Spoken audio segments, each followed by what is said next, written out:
Hey friends, welcome to Gardening with Creekside. Today we have a fun project, hopefully quick and easy little project today. We are going to be planting the Asian water bowl from Unique Stone here in the Proven Winners Signature Garden at Creekside Nursery. Of course, we're in Dallas, North Carolina. We are a Zone 8A. This Proven Winners Signature Garden is a new garden. It is, I don't know, 9-10 months old, not even close to being a year old. And we are adding to the garden, right? So in the center with the fountain, we have the more formal structure. And as we're developing the gardens on the outside, part of that is this garden right here that has the Asian water bowl kind of in the center. This whole area, like this little section right here, is going to be a bog garden, a garden that loves to have wet feet because of the lay of our land. That is tends to be a very wet prone area. Most of you know that we had some pretty severe flooding here a week ago, 10 days ago. And so what we learned in that storm is there's always a silver lining, right? In that storm, we realized that there are a lot of water when it like torrential rain, that it cuts through this bed. So we've got some more work to do on this bed as far as laying down river rock so that that water can flow through the bed and not move all the mulch and the plants. So I want to get started in this flower bed and get planting. So we can't really get the plants in the ground until we get that situated, but we can plant the Asian water bowl because it is in great shape. It is in perfect condition. And so that is what we're going to do today. Have a lot of fun annuals that we're going to put in here. So I cannot wait to share them with you. So without further ado, let's get to planting. All right, my friends. So here we have the Asian water bowl. This is one of Unique Stone's biggest planters. This is in dark walnut, and I think that it fits this space quite perfectly. You can plant massive things in this pot. I believe it's like 3 feet tall, 3 feet wide. I mean, it is huge. Jerry and I, mostly Jerry, went ahead and filled it completely with soil because I need, especially when you have a calicasia like this gorgeous Pharaoh's mask, they have very aggressive root system.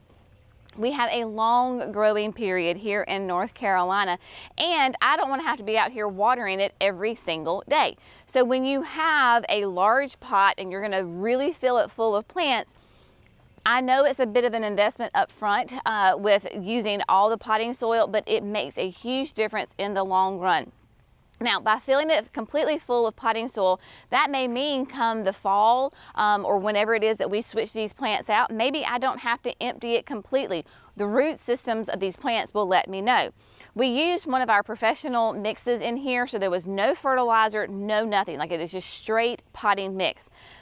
As you saw, I went ahead and added in Land and Sea. So he would add in a bag of the potting soil, I'd put in some Land and Sea, we'd mix it around and kind of layered it. It's not completely a lasagna layer, but we mixed it in together.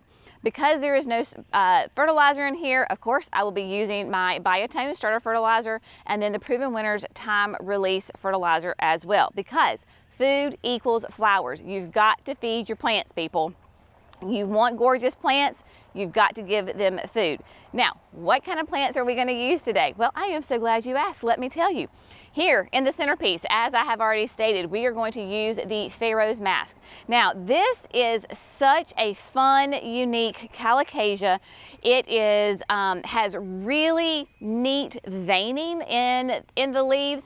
So you're going to have a great like green color and then really highlighted, very deep, heavy, dark purple veining within the face of the leaf, and then of course your stems are going to be that dark purple as well. Pharaoh's mask can get quite large.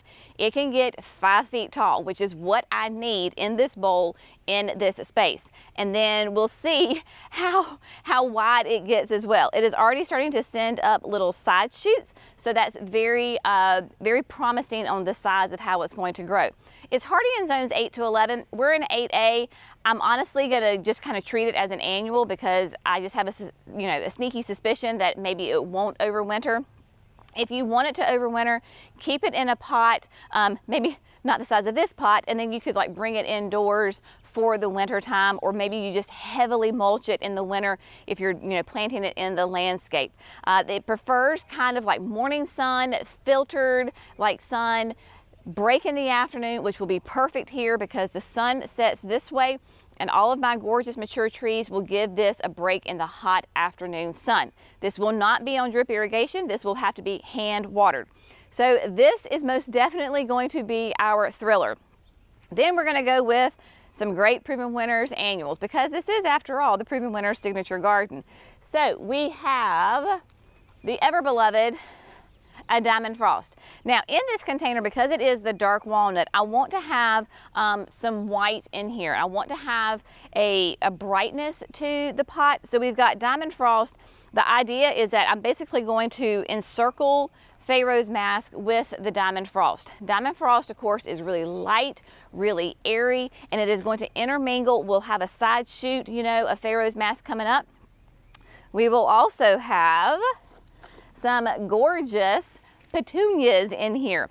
So these are going to be a really fun, these are new introductions for next year. So just know that they're not available this year. They will be coming here next year.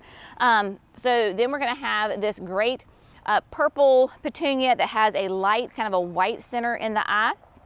We're going to circle that around as well. The petunias and the Diamond Frost, again, all going to intermingle with one another. It is going to be a very light, airy look. But because this Pharaoh's Mask has like dark purple, I wanted to give a little wink and a nudge to that and use the purple petunia. So we're going to do that. Then of course you got to have some really good trailers. Yes, the petunia is going to trail over, but I want some statement pieces. So I've got two accent plants that we're going to use. First and foremost, let me grab them.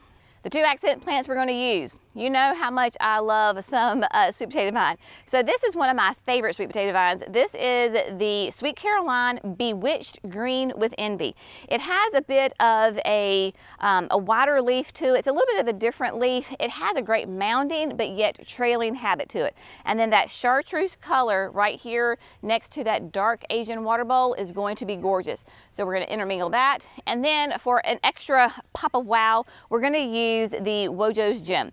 Wojo's Gem is a type of vinca that is beautiful, variegated foliage to it. Nice kind of that creamy yellow, a little bit of chartreuse center with that dark green edge. And it is definitely going to be a major trailer that is going to go over. So that is what the plan is. Mostly it's going to be the petunias, and then the sweet potato vine and the Wojo's Gem is going to be just kind of interspersed around it. I will plant it all as if it's going to be seen from all angles. So Pharaoh's Mask in the middle, and then all the annuals surrounding it. So without further ado, let's get to planting.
Today's project is complete, my friends. Sometimes in the garden, you just need a simple, easy project, and this was it. I really love it. Like, I love the bright pop of color, that chartreuse against the dark bowl, the white, the purple petunias with that white eye. It is going to be so fun to watch this planter really fill in and get full and just be very, very happy. Using a great quality potting soil, compost that gives you moisture retention, gives you great organic food for the plant, like long term, using the Biotone starter fertilizer to encourage really strong, happy roots, because if you have happy roots, you have happy shoots. And then of course, the Proven Winners time release fertilizer. We use that because in those moments where we are not water soluble fertilizing, that time release steps in and gives those plants a nice bit of food. These are, generally speaking, going to be heavy feeders. Of course, your super petunias, they love the food. The more you feed them, the happier they are. Nice dark green foliage and massive loads of blooms. So those are going to be very heavy feeders. And then of course, your sweet potato vine, the more food, the happier it is. Same thing with your diamond frost. The elephant ear, it just wants some water. Give me some good food and lots of water and it will explode. This container, I would imagine, at the end of the season, is going to be massive and full and thick and hanging over. I just cannot wait to watch it fill in. I think it ties in quite nicely with the gardens behind it, because if you remember when we did the mixed border right here on those raised gardens, we have like Mini Vista Indigo, which really kind of echoes this same color of that purple petunia. So that all ties in together. And then of course we've got some yellows, which ties in with the chartreuse. And then the Pharaoh's Mask he's just unique unto himself, and it will be a beautiful statement piece right here. So yeah. Obviously, this is a massive container. I hope you've gotten some inspiration from that. That is our goal when we do these videos. Not that you have to copy this exactly, because we understand that we are in a very unique position with our display gardens. We have massive loads of land that we have to fill in. But if there's one plant that you found exciting or interested about, whether it's diamond frost or the Pharaoh's Mask that we have here at the nursery, or the Wojo's Gem for a fun accent piece to your garden or your containers, that is our goal here, is to give you inspiration, give you some knowledge, give you a little bit of education so that you can be a great student of your own garden and find the plants that really grow, bloom, and thrive in that space. As always, we so appreciate you. Y'all have an amazing day, and we'll see you in the next video. Bye, friends.